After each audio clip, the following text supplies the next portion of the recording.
ગુજરાતની વિધાનસભા એ ગુજરાતની 7 કરોડ કરતા પણ વધુ જનતાના પ્રશ્નો ઉપર ચર્ચા કરવા અને પ્રશ્નોનું નિરાકરણ લાવવા માટે બનેલી છે.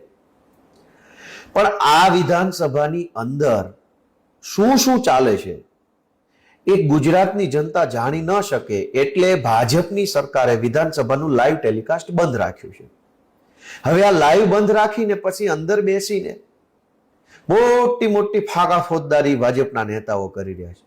આજે ગુજરાતના લોક લાડીલા 8 પાસ મંત્રી એમણે એવું નિવેદન કર્યું ગૃહની અંદર, વિધાનસભાની અંદર, કે અમે ટીવી જોતા હતા ત્યારે અરવિંદ કેજરીવાલે એવું કીધું કે કોહલી છે એ કોહલી સમાજના બેટ્સમેન છે, આ જોઈને અમને હસી હસીને પેટમાં દુખવા આવ્યું. આવી વાત ગુજરાતના ઉપમુખ્યમંત્રીએ કરી. પણ તમે તો ટીવી જોઈને હસીને પેટમાં દુખતું હશે. અમે તો રોજ ગૃહની અંદર બેસીએ તમને જોઈએ ત્યાં અમારા પેટ દુખી જાય છે. અમારે ક્યાં કહેવા જવાનું? કોને કહેવાનું કે આ શું ધંધો શું તમાશો ચાલે છે? એક વખત જો ગુજરાતની વિધાનસભા લાઈવ કરી દેવામાં આવે ને તો આખા ગુજરાત હસી હસીને પેટમાં દુખી જાય ને એ લેવલનો તમાશો તમારા બધા ભાજપ વાળા રોજ સવારમાં કરે છે વિધાનસભામાં. તો ગુજરાતની વિધાનસભામાં ચર્ચા કે ચિંતા કેજરીવાલની નહીં, 7.5 કરોડ કરતા વધુ લોકોની તમારે કરવી જોઈએ. પણ ખબર છે કે અહીંયા એકથી એક ચડિયાતા કમાભાઈ બેઠા છે વિધાનસભા, એકથી એક મોટો કમો. એટલે જો ગુજરાતની જનતા જાણી ન જાય કે ગુજરાતની વિધાનસભાની અંદર લોકોની ચર્ચા નથી થતી, પણ વાહિયાત વિષયો ઉપર, બિનજરૂરી બાબતો ઉપર, બીજા રાજ્યમાં બીજી પાર્ટીની બીજી સરકારો શું કરે છે એની ઉપર ચર્ચા થાય છે. હવે આ કોહલી સરનેમ જે છે અટક, એ તો ઉત્તર ગુજરાતની, ખાસ કરીને પંજાબ અને હરિયાણાની અટક છે. આપણા ગુજરાતના રાજ્યપાલ મહોદય હતા ઓપી કોહલી સાહેબ. કેજરીવાલજી પોતે હરિયાણામાં જન્મેલા છે. હરિયાણા અને પંજાબમાં જ આ સરનેમ છે કોહલી.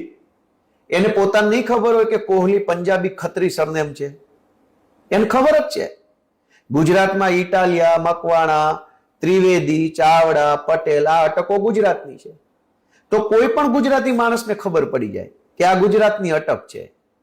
કેજરીવાલને ખબર છે કે કોહલી અટક છે એ પંજાબ અને હરિયાણા સાઈડની અટક છે. કોહલી અટક વાળા છે એ પંજાબી ખત્રી હોય છે, એ કોળી નથી. કેજરીવાલ સાહેબ એમ કીધું કે કોળી સમાજની અંદર ખૂબ મોટી શક્તિ પડેલી છે, યુવાનો ખૂબ મહેનતુ છે, પણ એમને જો હજુ વધુ સારું શિક્ષણ મળે, વધુ સારી વ્યવસ્થા મળે તો કોળી સમાજ પણ ગુજરાતની પ્રગતિમાં અત્યારે જે યોગદાન આપે છે એના કરતા 1000 ગણું વધુ યોગદાન આપી શકે એવો તાકાતવાળો સમાજ છે. હવે આ વાતનું વતેસર કરી ગુજરાતની વિધાનસભાની અડધી કલાક બગાડવા માટે થઈ અને હર્ષ સંઘવીએ અંદર ભાષણ કર્યું. ગુજરાતની વિધાનસભામાં આવા જોક્સ કહેવાના છે? આ હાટું થઈને વિધાનસભાનું સત્ર ચાલુ કર્યું છે. તમારે કોળી સમાજના પ્રશ્નો ઉપર તો જવાબ આપ્યો નહીં. આ હર્ષ સંઘવી ગુજરાતના ગૃહમંત્રી છે. ગુજરાતના 128 માછીમાર ભાઈઓ પાકિસ્તાનની જેલમાં છે. અનેક માછીમાર ભાઈઓનું પાકિસ્તાનની જેલમાં મૃત્યુ થઈ ચૂક્યું છે. એમનો પરિવાર અત્યારે અહીંયા નોંધારો છે. ગુજરાતના ગૃહમંત્રી તરીકે ગુજરાતના માછીમાર ભાઈઓ વિશે જો 2 શબ્દો કીધા હોત, કેમ કે કોળી સમાજ પૈકીનો જ એક વર્ગ છે એ માછીમાર પ્રવૃત્તિ સાથે સંકળાયેલ છે. જાફરાબાદ અને જે ત્યાં ગીર સોમનાથના બધા દરિયાકાંઠો છે ત્યાં. તો હર્ષ સંઘવીએ કોળી સમાજ વિશે જ બોલવું હતું તો સૌથી પહેલા માછીમાર ભાઈઓ પાકિસ્તાનની જેલમાં છે. ડબલ એન્જિનની સરકાર છે, ડબલ નહીં 2.5 એન્જિન. વડાપ્રધાન ભાજપના, મુખ્યમંત્રી ભાજપમાં અને એક નાયબ મુખ્યમંત્રી, એટલે અડધું એન્જિન ગણવાનું. 2.5 એન્જિનની સરકાર છે. તો પાકિસ્તાનની જેલમાંથી 2.5 એન્જિનની સરકાર આપણા માછીમાર ભાઈઓ છોડાવી શકતી નથી અને વિધાનસભાની અંદર મજાક મશ્કરી કરો છો. શરમ નથી આવતી? શરમ આવવી જોઈએ, શરમ. તમે લોકો રોજ સવારે વિધાનસભાની અંદર જે મજાક મસ્તી હી હા ટાઈમપાસ કરો છો ને, ગુજરાતની જનતા જે દિવસે જાણી જશે ને તે દિવસે લુગડા ફાડી નાખવાની છે પબ્લિક. હા, અમે અમારી નજરે જોઈએ છે ને તો અમને એટલું બધું દુઃખ થાય છે કે શું તમાશો ચાલે છે. એકવાર કરો લાઈવ જો પાણી વાળા હોવ તો. અને તમને કેટલું બોલતા આવડે છે ગુજરાતની જનતા જાણે. બાળક બોલી શકો છો, બાળકીઓ બોલી શકો છો, તમારા બોલવાના ઠેકાણા નથી. કેજરીવાલનો ક્યાં કકળાટ માંડ્યો છે? દોસ્તો, આજે મારે બહુ દુઃખ સાથે કહેવું પડે છે કે કોળી સમાજનો મસીહા બનવાની હર્ષ સંઘવીએ કોઈ કોશિશ કરવાની જરૂર નથી.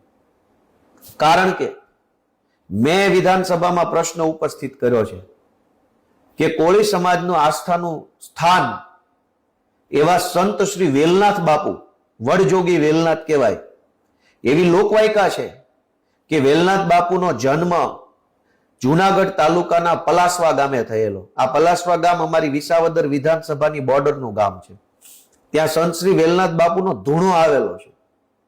આખા ગુજરાતનો કોળી સમાજ માંધાતા ભગવાન અને વેલનાથ બાપુને ખૂબ માને છે. આ જ હર્ષ સંઘવીની સરકાર છે વેલનાથ બાપાના ધૂણાનું રિનોવેશન કેમ નથી કરતા?